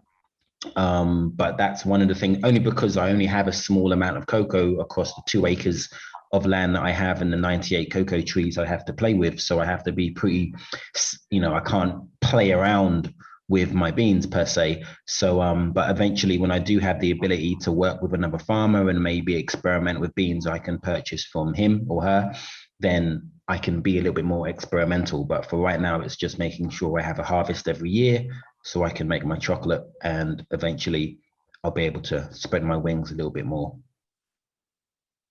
I have a question that I've been holding, and what I'd like to know from everyone, if you can speak about what is the flavor profile specific to your farm or your region? Sure. So Grenada is very much known for having very well. One, is a volcanic island. We have a dormant volcano on the island, so our soil is very rich. We're known for having very earthy note cocoa. We have an abundance of cinnamon across the island. So in terms of my cocoa on my farm, we have a combination of nutmeg, mango, cinnamon, and a fruit called sapodilla across the land, and that really is the main flavors that you kind of get to a certain degree from the cocoa that we have. But very much in Grenada, it's very earthy, cinnamony-esque cocoa, and some of the farmers that we work with open roast their beans, so it has a really lovely smoky note to it. One of the farms called Crayfish Bay, but typically most use a traditional drum roaster or oven roaster to roast their beans typically. Yeah, I think just, is that Wezi? No. Go ahead, Solomon. No, I was saying, I think from the Ugandan side, on our side, I think they're largely fruity, and with hints of banana, because we it's not a monocrop, it's intercrop with banana, and so we get a bit of that in the coffee. I mean, sorry, in the cocoa on our farm. But I think depending on where they are, the guys in the west, I think the flavor profile changes a little bit from what we have in the central region.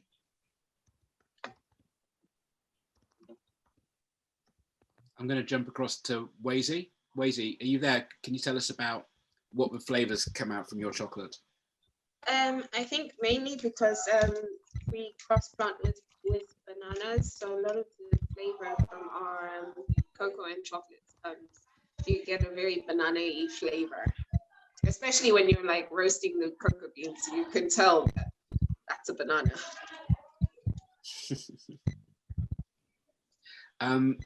I guess that's Emily. Did we speak to you, Emily? I'm not sure if we've got to you yet. No, but it's very similar to Solomon, because on our plantation, we have mainly 3 types of bananas.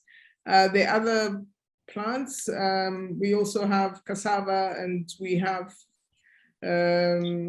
other fruit trees, but the flavor, I think, is mainly banana, and it's not really strong. I think the cocoa flavor is fruity, and it comes out more of a chocolatey taste rather than associated with any other fruit, because bananas actually, unless they're ripe, they don't have a very strong flavor.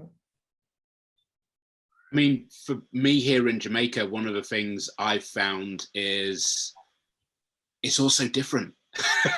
You know, like Aaron, prime example in Grenada, you know, there's a difference between St. Mark's and St. Andrews, right? In terms of flavor. Different parts of the island is different, different flavors, just purely from the beans. Yeah, absolutely. And so here in Jamaica, we're about 160 miles by 50 miles wide. I wouldn't even want to even start on a flavor profile map. Teresa, it'd be like this all over the place, because every region, every farm has a different flavor. I'd say St. Mary, which is sort of central north, has a very strong, almost raisin, rum raisin flavor to it. To the far east, St. Thomas has a lot of stone fruits. To the central region, St. Catherine, Clarendon, very strong chocolate notes with a hint of fruit, summer fruits going in there. And all the way over in the far west, very different flavors again. So, you know, it's an amazing bean, which we all get to work with, which definitely gets you to think very much about differences. I think there's a few more questions which are coming in. Andal, you were going to say something. Oh, you're on mute.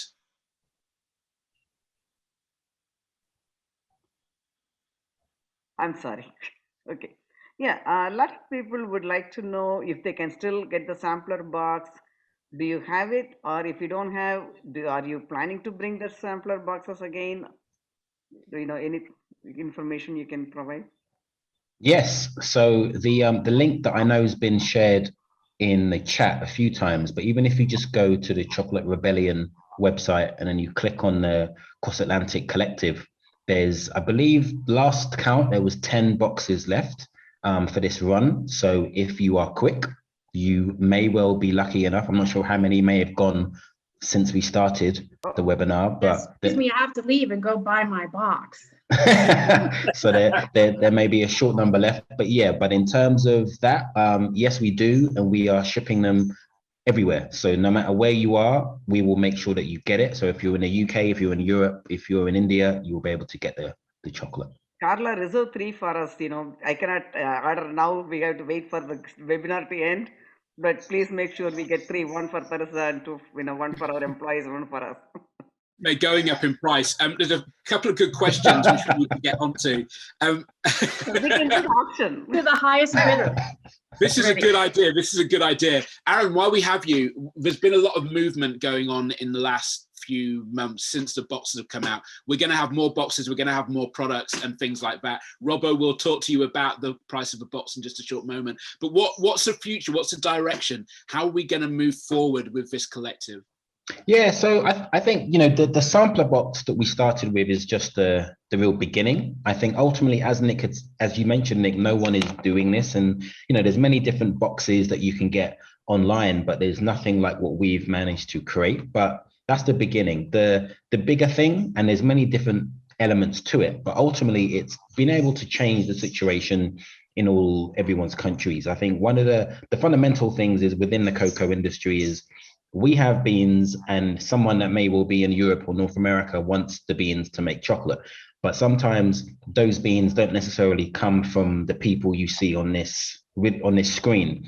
And the goal really is to change that, so that if somebody wants to buy beans from Wazy or Solomon or Emily or Carla or Nick, they can pick up the phone, have that conversation and buy those beans, so that we all know that everyone on the screen receives them, the vast majority of the money from those beans, and not an individual who's in the middle who's facilitating that relationship, which tends to happen again and again and again.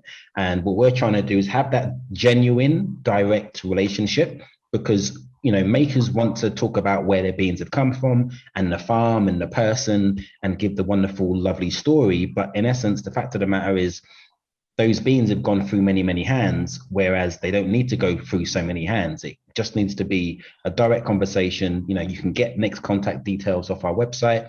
You can WhatsApp him, you can Instagram him, say how much beans you want, and then you can get those beans directly. And that's very much what we're trying to do with the collective, is to shorten that gap, so that if it's cocoa butter, if it's cocoa powder, if it's cocoa beans, if it's cubature, clearly we can make great chocolate. It's now getting everyone out there to realize that, to taste it, and then to actually start saying, well, I would love to have a bar in my range from Uganda or from Ghana or from Nigeria, or from anywhere within the collective, in essence. So how about we have that relationship, speak to you directly, and start working together as a collective, where I don't have to buy chocolate from Valrhona, which is beans from Uganda, but ultimately the only person who wins in this scenario is Valrhona instead of the person in Uganda or the person in Malawi. And I think that's really what people need to change their mindset a little bit about that, because obviously there's misconceptions about the quality of what is coming out of some of these countries. And this box in it alone shows, and I'm sure eventually when some of you get to taste that chocolate, that there is great chocolate and there is great cubature and great beans coming from these countries.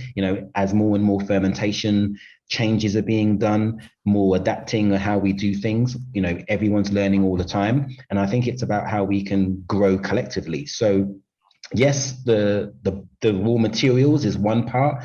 You know, there's elements of where we're going to be doing more experiences, whether it's chocolate tastings from each of our countries.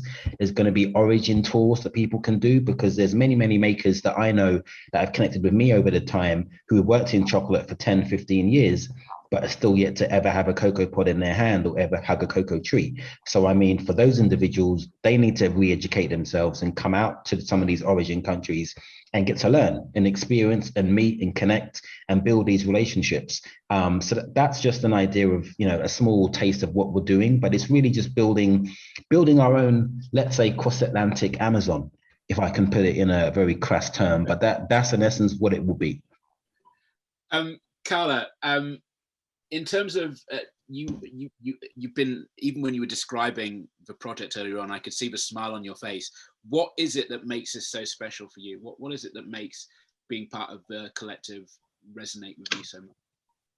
I think it helps, you know, it helps amplify something that I've been very passionate about it for years, which is like bringing, you know, chocolate making to farmers, and within that being able to change the way people eat chocolate at origin, you know, like bringing other recipes, other ways to drinking, and like rethinking taste, you know, rethinking nutrition at our own communities, because something that is very important for me is food sovereignty, right? We can, you know, I seen people farm, my family farms, and they farm what they eat. And in a communal way, you grow the beans, the other one grows the corn, and I feel that brings so much resilience to communities. Yes, you can create a beautiful business and export and be successful, but it can be disrupted by anything, as we can see. It can be disrupted by pandemics, by war.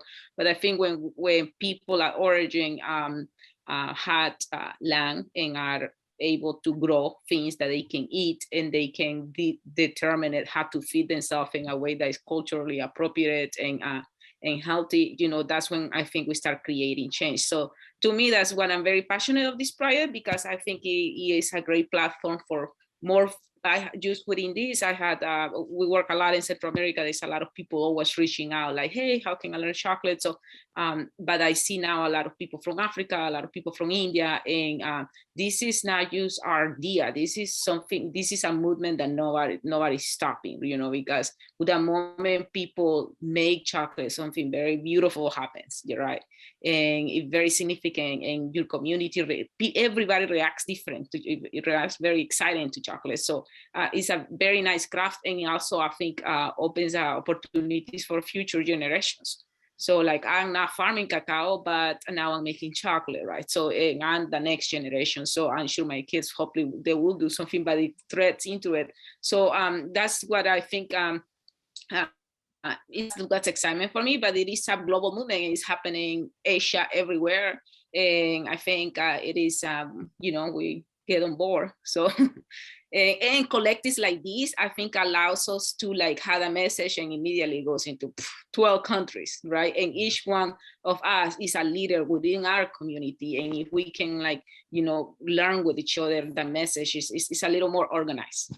A lot of this is happening organically in many parts around the world, but I think the collective is just creates the framework where we can replicate stuff and share and learn faster and move faster.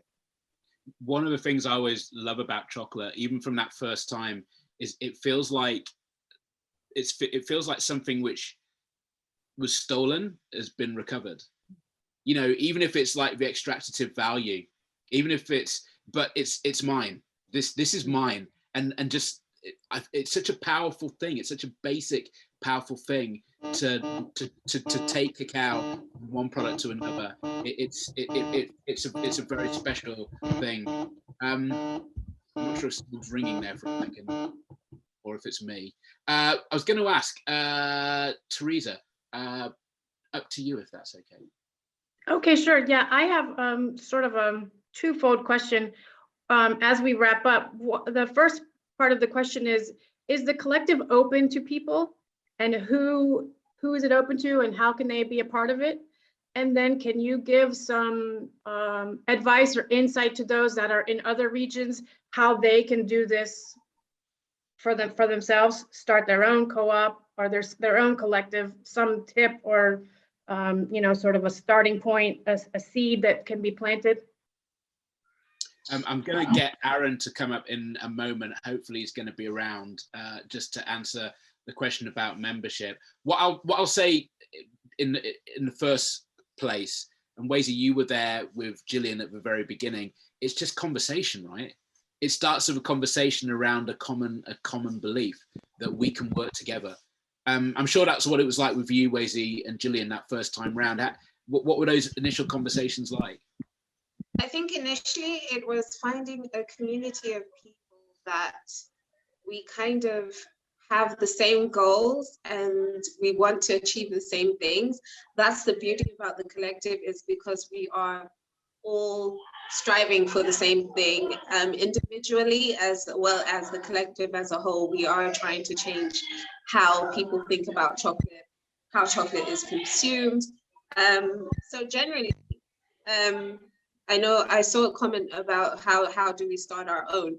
I mean, find a group of people who have the same interests as you and want to achieve the same goals, and that you can work together. I mean, none of us from the collective have ever seen each other physically.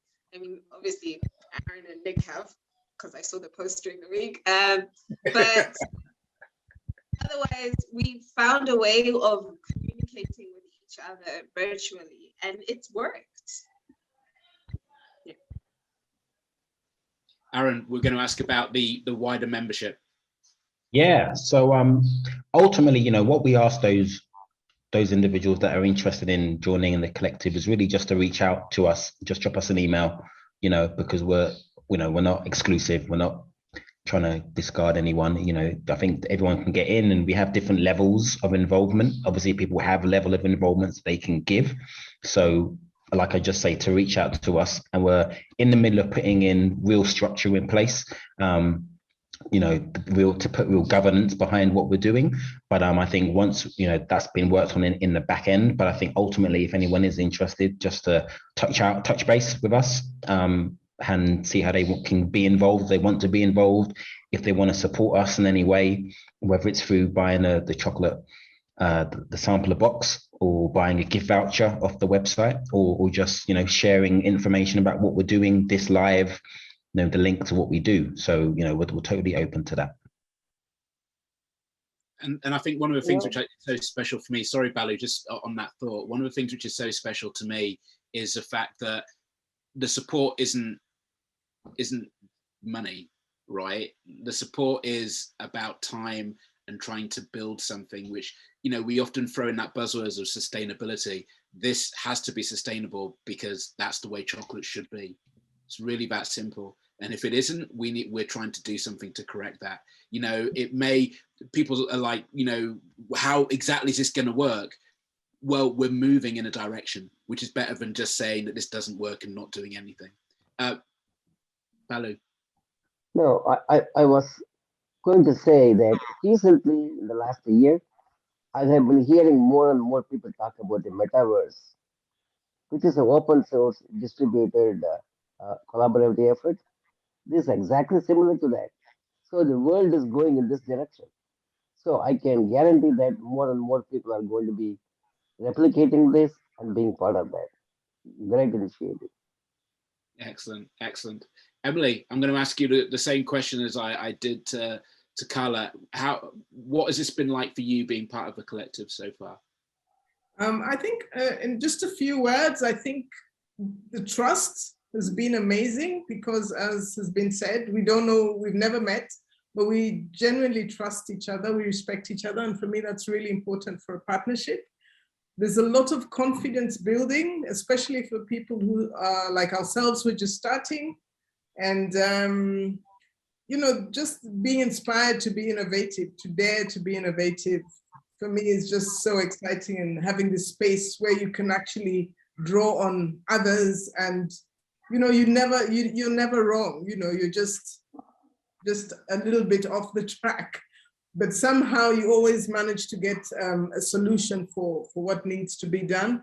I think for me also what is important, it's about options for the cocoa growers like ourselves, options for taste, because here we have, you know, we have coffee and we have tea, but now we have cocoa. Especially for young children, if we start getting the young people to start realizing they can have cocoa powder, drinking cocoa, it's accessible, it's affordable, then they'll love chocolate. It's as simple as that, but our young people don't have access to that. So we're providing an option, and it's a nutritional option. It's also an option for employment. So I think it's really exciting that we have this space. I'm going to throw the same question to Wazy in a second. Just some people are dropping off because we're coming to the top of the second hour. Before you go, any of the questions which are in the chat which haven't been addressed, we will try and reach out and get through to people as best as we can after. So just make sure we've got all your details, thanks to the Cocoa Town gathering of emails, so we'll be able to contact you after that. We'll save the chat, and especially stuff about fermentation. Just keep an eye on the website, on the Instagram in particular. We'll have a full breakdown of how we do what we do, so you can see a little bit more behind the scenes. So make sure you check out Cross Atlantic Chocolate on the Instagram. Hit us up. I sound like a radio DJ. Solomon, same thing for you, sir. Same thing for you. How important has it been? I think, like Emily has already said, I think it's really good, important for who we can reach out to. The duration it takes to learn chocolate and make good chocolate has been really cut short just from being able to speak to so many people. I'm always talking to Uzo at Loom Chocolate. I'm speaking to Aaron at Tri-Island, Wezi. I'm speaking to even people who help us collaborate with us. Chocolate. I mean, talking to her about making cocoa, asking her question after question, her coming into the collective and being able to, do a presentation and speak to us and tell us how to make better chocolate, and for free, out of the goodness of her heart and her willingness to see us, succeed at this. So I think it's really, really been an experience. It's a journey. And now the potential and opportunity it creates for me as an individual, for the farmers I work with, for the community where we grow this cocoa, and for Uganda as a country, I guess. It really creates a lot of options and potential. Thank you, Solomon. Wezi, same thing for you. I think for the collective, I think we all leverage on each other's skills. I mean, Solomon's got his experience in market research. Gillian's got a huge background in cocoa and creating community. I mean, like in the last month, I've really struggled with my truffle making and bonbon making. So I reached out to Jian in Ghana, and she's like walked me through it and helped me. And then I finally did like a proper batch of truffles this week. So I think for the collective, the beauty is being able to trust and leverage on each other's skills and build a kind of family. We are a family at the end of the day, which is nice. And it's nice to have a cocoa family that's global. I'm gonna check finally, Aaron, the same final question to you, if that's okay. Yeah, I think everyone's taken all the good ones. I think in essence, I think, like I said from the very beginning, I think having this collective is great to have a group of people who are from the same background as me, who have their similar challenges as me, and we can share and advise each other and help each other through the crazy world of craft chocolate or just farming, more importantly. And then, like I said, around having the team that you can kind of opportunities, because I might speak to someone about trying to sell some beans, but that one person might want to buy beans from multiple countries. So I can now spread that out to my network and say, guys, I have one buyer, he or she wants however many kilos, and that can benefit everyone. And it's that level of like connection that hasn't been seen before, potentially hasn't been done before, but is now being done with this collective. Because certain things, like I don't have,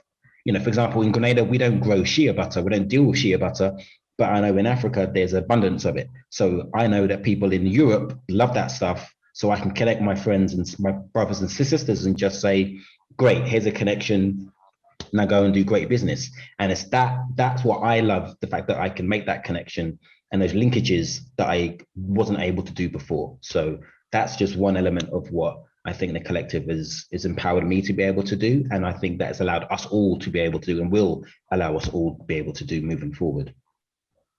I think for me, finally, chocolate is now my life, and I'm really blessed that it gives me a lot of pleasure. But unfortunately, I see that how difficult it is for so many people who are within the value chain, and that doesn't seem fair. And so if I'm doing something which can enable others, empowering chocolate makers, Teresa, as you guys are trying to do with this series, it means that I'm doing something right. And that's what I'm trying to do. That's how I'm trying to live my life, trying to do better and trying to, encourage my better angels, So everybody, I'm going to throw back to Teresa, but I'm sure the collective, we really appreciate your support during the course of this last year when we've been working on this, and we look forward to your continued support. Over to you, Teresa. Thank you. Thank you. Actually, what I think I'm going to do is bounce it over to Mrs. Balu. Yeah, thank you all for your time, because it's like Teresa said in the beginning, we always learn when we have these webinars. We are constantly learning from everyone we come across, and this has been such a learning experience. Like what the struggles, and you guys, in spite of all the struggles, you are working hard and then trying to be successful, and then be a trailblazer for other people. Now looking at this, I think a lot more people will want to join your collective, or if it's not possible, they will want to start their own. And I think people want to know more about you. So we are looking forward to having more webinars with this group, kind of progress report, so see how, where you are and what kind of help you need. And Cocotown is always there, to help you whatever way it's possible, because that's what we are. We are not here in just in the business of selling machines. We always say we are in the business of creating chocopreneurs around the world. Regardless of their race, religion, economic status, they should be able to make chocolate, and they should be able to help others, not just themselves. So this is a best example of it. You guys, you're all making chocolate, but you're also helping others to come up, and you're sharing that knowledge. That's more important. That's the like sustainability. And we could not have brought all this without all your valuable time. And I know there are some people from other countries, it's almost midnight for some of them, but and then Carla and other people, they have to wake up early in the morning, but you're all being so nice and so generous, and we always thankful, because we have been in a blessed position to be in contact with all of you. And I want to thank all our employees, and especially Teresa, and then Raghavendra, in India, who is doing the background edits for the videos and everything, and then our family, our employees, and the big Cocotown community. All of you, thank you for your time. Thank you. I just want to add just one quick thing. I always love the parallel between, I always take something away that I can use in my life, or just a reminder that chocolate parallels real life. And I think the biggest takeaway for me today is to be the change you want to see in the world. And that's just a great reminder, and I appreciate that. Nick, you touched on that early on, as be the change that you want to see in the world. And so thank you for being that example for us.